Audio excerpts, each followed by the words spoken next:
Fala, galerinha do segundo ano, beleza? Como é que vocês estão? Espero que estejam bem. Bom, hoje nós vamos falar um pouquinho sobre o capítulo 4 do livro de filosofia de vocês. O capítulo 4 se encontra na página 27, tá? Lembrando, nesta mesma página, ao lado do título, Filosofia e Bioética, que é o ponto que nós vamos trabalhar hoje, está o QR Code que vocês podem colocar lá e serem redirecionados para o capítulo 4 no portal SAIS. Uma aula de uma outra maneira para vocês também estarem aí em contato com o tema a ser desenvolvido agora. Bom, gente, é, bioética e filosofia são temas que são muito novos se formos falarmos na questão histórica. A gente for pensar no sentido comum da palavra, né, da bioética, é uma palavra nova. Não é uma palavra que há anos atrás era falada. Por quê? Porque ela une a questão da biologia com a questão da ética. Então, ao mesmo tempo, ela traz o ponto biológico, o ponto da ciência da vida, com a questão da ética, que é algo que a filosofia dialoga diretamente, que é uma questão mais da humanidade, das questões humanas, né, das ciências humanas, do diálogo nas ciências humanas. Então, bioética, ela junta esses dois pontos de uma certa forma. Porém, para a maioria aí das pessoas, ela é uma questão muito mais ética do que biológica, tá? E o que, que a gente pode entender como bioética? Nós temos um desenvolvimento atual tecnológico muito grande, que nos faz aí ter um avanço científico também absurdamente grande. Esse avanço científico ele se dá em diversas áreas, na biologia, na bioquímica, na medicina, tanto também nas questões mais tecnológicas no sentido do nosso dia a dia, tá? Nessa questão, então, começa a se ter possibilidades de novos remédios, de novas técnicas de lidar com algumas doenças, de novas questões da própria biologia, de lidar com algumas questões biológicas do ser humano, e também, ao mesmo tempo, a gente começa a ter um diálogo sobre as visões do mundo, sobre a visão que as pessoas têm sobre o que é a humanidade dentro deste novo conceito científico, dessas novas tecnologias. Por esse ponto, então, o capítulo de vocês traz, o capítulo desse livro, traz aí o ponto, né? Bioética, uma parte da ética. Né? Então, esse é um conceito que ele implica muito mais do que a biologia. Tá? Ele é de um caráter interdisciplinar, como eu falei, ele traz questões da biologia, da medicina, da psicologia, do direito, da sociologia, da filosofia. Então, todas essas questões elas acabam sendo englobadas dentro deste tema da bioética, tá? A bioética, ela tem diversas posturas a serem tomadas, né? Dentre elas, duas posturas muito fortes, né? Desse ponto de vista. Tá? Mas antes da gente falar dessas posturas, né, a gente tem que entender um pouquinho que esse termo bioética ele foi cunhado, ele foi falado e colocado na década de 70, tá? Para designar o estudo sistemático da conduta humana no âmbito das ciências da vida e do tratamento de saúde, em que tal conduta é examinada à luz de valores e princípios éticos. Isso está na página 28 do livro de vocês, logo lá em cima. É uma parte do dicionário de filosofia de Nicola Bagnano, ok? Nesse sentido, alguns bioquímicos começaram a utilizar este termo, tá? Da bioética. E o cara que começou principal aí, o nome principal que é considerado o primeiro a ter usado essa questão foi o Van Rensselaer Potter, ok? E isso aí na década de 70, em 1971, em uma parte de sua obra, ok? Bom, esse campo de conhecimento que existe dentro da bioética é um campo muito vasto, como a gente já falou. E ele traz temas, são questões que são muito importantes para a sociedade, para ser dialogadas. Ao mesmo tempo que as tecnologias foram avançando, essas tecnologias foram também sendo introduzidas na vida do ser humano, no seu cotidiano, e também foram levadas para as questões aí da medicina, da bioquímica, tá? Da biomedicina, da biologia. E dentro desse sentido é que começa o grande debate. Vamos ter aqui lembranças de quais podem ser debates vinculados à bioética. Clonagem, por exemplo. A clonagem, que é você pegar seres, né, e fazer outros seres a partir daquele ser, seres idênticos àquele ser. Nós tivemos a primeira clonagem da ovelha Dolly, ou seja, eles pegaram o material genético de uma ovelha e fizeram, a partir desse material genético, uma nova ovelha idêntica, no sentido físico, obviamente, tá? E no sentido da sua estrutura física. Eles fizeram uma outra ovelha chamada Dolly.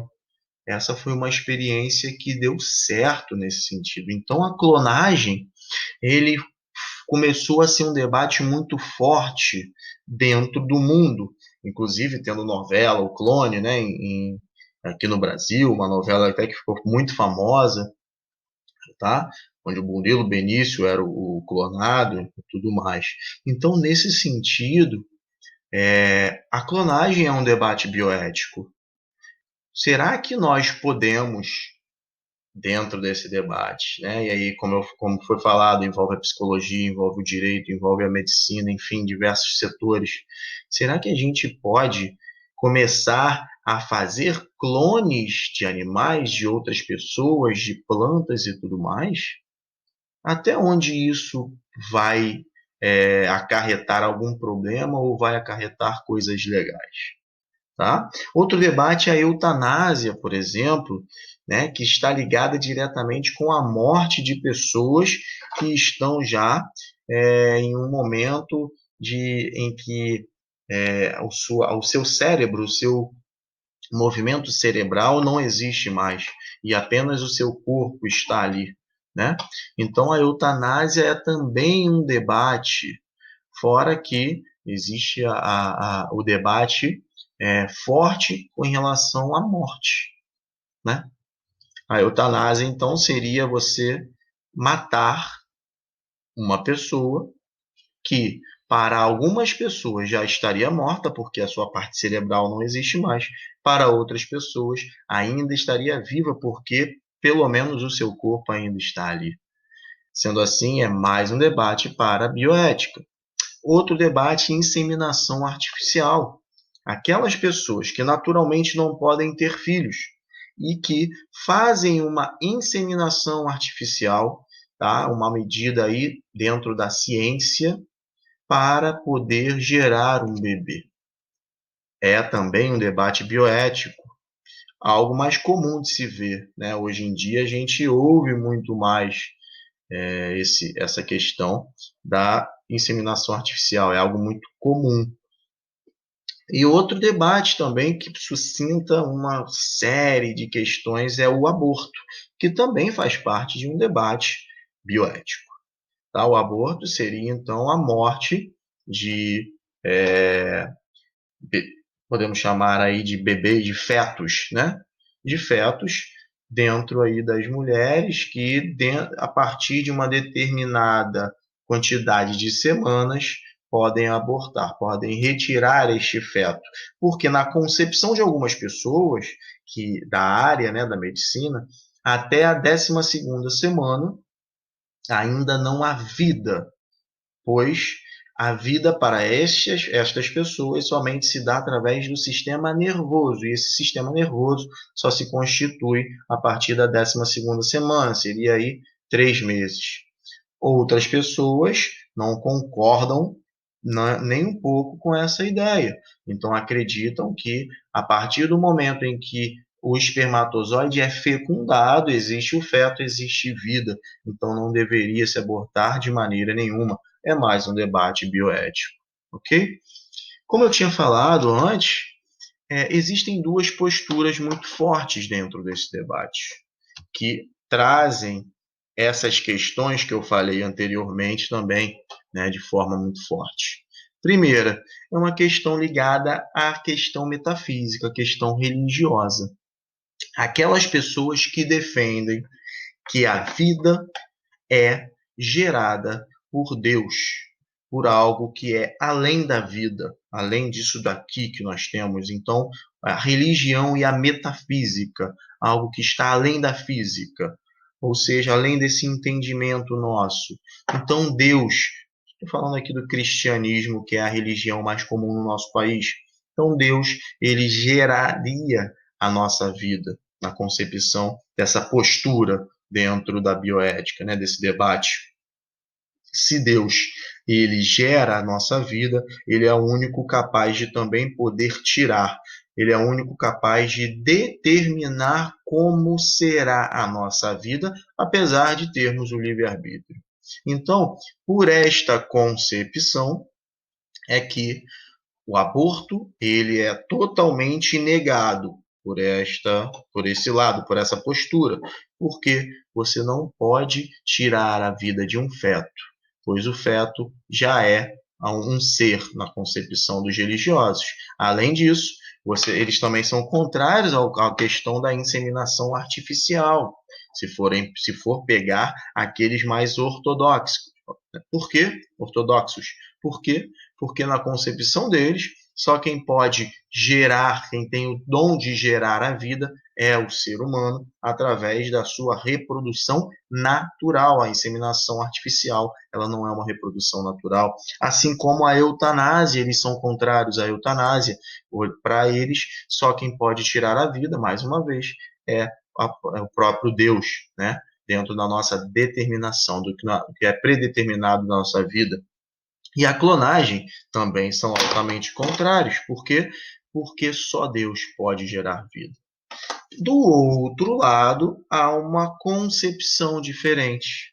Há a concepção de uma matriz mais materialista, de uma matriz mais laica, dizendo que o Estado é laico, que religiões existem diversas, então nós não podemos nos atinar a esta moral, a esta ética religiosa. Por essa questão, então, nós devemos fazer o debate de todos esses pontos que nós falamos. Clonagem pode ser importante para determinadas questões. Nós devemos debater, obviamente, mas já existe a clonagem, por exemplo, principalmente de plantas, né? Essa clonagem já existe, tá? É um debate que deve ser feito. Quando você perde um ente querido de uma tragédia nova, por exemplo, tem muita gente que gostaria de ter aquele ente querido de volta. Então, a clonagem é nesse sentido de debate, tá? Não estou falando nem que é certo ou errado, estou falando que ele gera um debate muito forte. Outro ponto, a eutanásia, onde estes materialistas laicos, né, essa postura materialista laica, acredita que a eutanásia ela deve ocorrer a partir do momento em que não há mais sistema cerebral ocorrendo, então o nosso corpo ele não significa somente ele por si só vida, ok? Nós temos que ter a questão cerebral, que o sistema nervoso tem que estar funcionando plenamente. Então, na concepção dos materialistas laicos, a eutanásia também deve ser debatida. A inseminação artificial, que é, como eu falei, algo muito comum hoje em dia e ajuda milhares não, milhões e milhões de pessoas a poderem reproduzir. Então, se um homem ou se uma mulher, né, ela não tem a possibilidade, principalmente os homens, né, porque a inseminação artificial é você pegar espermatozoides, milhões de espermatozoides e inseminar no ovário da mulher. Então, os homens que não têm capacidade de conseguir se reproduzir naturalmente, eles então se beneficiam dessa possibilidade artificial. Então, os laicos aí, a galera materialista laica, confia muito nessa questão. E, por fim, o aborto, que para eles também deve existir, já falei, existe a concepção de que até a 12ª semana não é um ser, então para eles isso tem que ser levado em consideração. Então, gente, a gente pode ver que há todo um debate que deve ser feito. Esse debate religioso de um lado e o debate laico do outro, daqueles que acreditam que não se pode fazer isso e daqueles que acreditam que sim, nós devemos fazer isso. Mas ao mesmo passo, não existe somente, obviamente, esses dois pontos radicais, né? Dentro desses dois pontos existe um meio. E nesse meio é que entra as grandes questões, os grandes questionamentos, o flerte que se tem tanto para um lado quanto para o outro.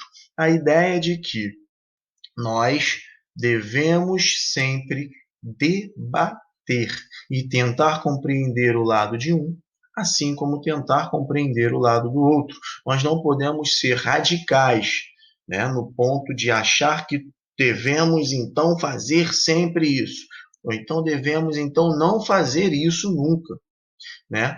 Tem que se haver, então, dentro destes dois pontos radicais, um meio termo, né, que é colocado para que a gente possa chegar a um comum acordo.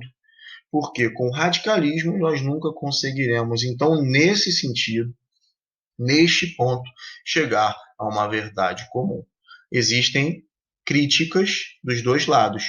Os que acreditam na religião, né, eles dizem que os laicos e os materialistas são muito subjetivos, ou seja, isso relativiza a vida, as questões, né, bioéticas aí, e, ao mesmo tempo, os materialistas e laicos, eles falam que essa questão da religião monopoliza a vida, como se somente o que aquela religião acredita é o correto, é a verdade, o que a gente sabe que não é.